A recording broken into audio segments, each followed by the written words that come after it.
বাংলাদেশের যে হেফজোখানা মাদ্রাসাগুলো আছে, এই মাদ্রাসাগুলোর যে সাফল্য মূলধারার মিডিয়াতে সেগুলো কখনো উঠে আসে না।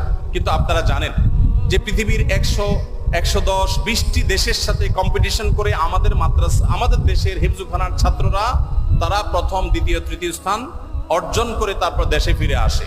তাদেরকে মূল্যায়ন করা হয় না যদিও, কিন্তু আমরা জানি যে তারা রাষ্ট্রের তেমন কোনো সুযোগ সুবিধা একেবারেই পায় না। তারপরও এই কোণঠাসময় পরিস্থিতির মধ্যে থেকে তারা গোটা বিশ্বের 100-150 দেশকে পেছনে ফেলে তারা প্রথম, দ্বিতীয়, তৃতীয় স্থান প্রায় প্রতি বছর অর্জন করে আমাদের ছেলেরা দেশে ফিরে আসে।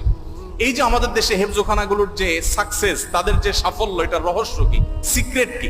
আপনি যদি আমাকে বলেন তো আমি বলবো তার সিক্রেটের মধ্যে অন্যতম একটা সিক্রেট হলো বাংলাদেশের অন্য সব মাদ্রাসাগুলো কিছুটা ব্যতিক্রম হলেও 100% হেফজখানাগুলোর বা হেফজ